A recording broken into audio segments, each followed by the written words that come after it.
सबसे पहले बहुजन समाज में जन्मे सभी संत महापुरुषों के चरणों में श्रद्धा सुमन अर्पित करते हुए यहाँ सब सभी भाई बहनों को जय भीम नमो बुद्धाय और हमारा गाइडलाइन माननीय दिनेश कुमार गौतम जी का बड़ा ही आभार प्रकट करता हूँ। और यहाँ पर उपस्थित अमित बौद्ध जी कथावाचक, बहुत ही बढ़िया कार्यक्रम चल रहा है यहाँ पर। और इतिहास बताने लगेंगे तो समय कम है, कुछ समय के लिए मैं यहाँ पर आया हूँ, लेकिन इतना जरूर कहूँगा कि व्यथा बहुजनों की बताने लगेंगे तो पत्थर भी आंसू बहाने लगेंगे। व्यथा बहुजनों की बताने लगेंगे तो पत्थर भी आंसू बहाने लगेंगे।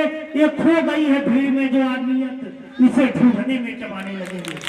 साथियों, हमारा देश भारत है, आस्था का सागर है, आस्था का भंडार है। यहाँ पर ऐसा भी होता था कि पहले इसको स्वर्ग का दूसरा रूप कहा जाता था। इसको यहाँ पर ऐसा भी होता था कि यहाँ पर देवता भी यहाँ पर अवतार लेने के लिए तरसते थे और पहले अवतार लेते भी थे।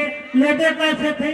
कभी खीर से ले लेते थे, कभी मैल से ले लेते थे, कभी मछली से ले लेते थे, कभी वो सब जानवर से, हिरणी से ले लेते थे।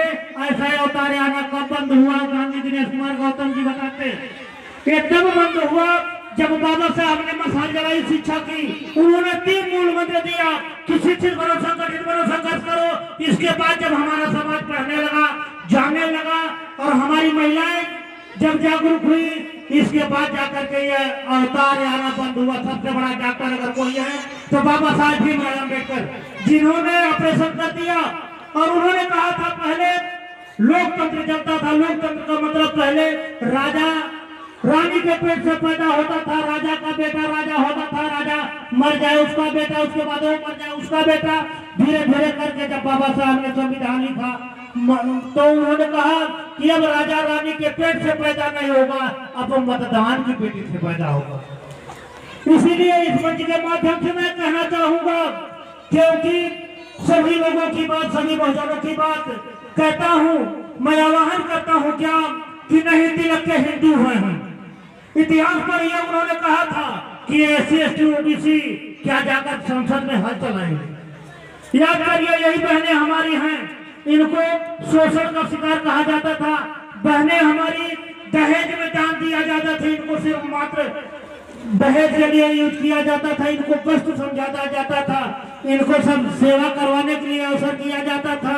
एक आदमी अगर उसकी पत्नी मर जाए तो दूसरी शादी कर सकता था, तीसरी शादी कर सकता था, 4 रानी, 5 रानी, 10 रानी, यहाँ पर 360 रानी। गिनती भी अजीब है, 360 रानी। इसमें अगर जोड़ दिया जाए तो साल के 3 दिन भी कम पड़ जाएंगे। इतनी रानियों का भंडार, यानी उन लोगों को उपयोग की भक्ति कहा जाता था। लेकिन धन्य है माता सावित्रीबाई फुले। भी हमारे गाइडलाइन दिनेश कुमार गौतम जी ने बताया कि सावित्रीबाई फुले ने जब पहला स्कूल खोला, माताएं बहनें हमारी जब पढ़ने लगी, धीरे धीरे आज तक चौकीदार, पायलट, यहाँ तक SP DM, ये कहने में हमें जरा सा भी गुरज नहीं है कि हमारी बहन मायावती जी 4 बार मुख्यमंत्री रह चुकी, यहाँ पर 4 बार मुख्यमंत्री रह चुकी हैं और उन्होंने कभी भी किसी मंदिर में कदम नहीं रखा। कुछ लोग कहते कि अरे यार, अब तो लगता है कि शक्ति पहले थी, अब लोगों की आस्था खत्म हो गई। शक्ति देवी देवता में पहले शक्ति थी। साथियों, जोड़िए, कब शक्ति थी? जिस समय हमारी माता बहनों के साथ सती प्रथा किया जाता था तब शक्ति थी, बाल हत्या किया जाता था तब शक्ति थी, कम उम्र में शादी किया जाता था तब शक्ति थी। कब शक्ति थी? जब यहाँ पे गले में हाड़ी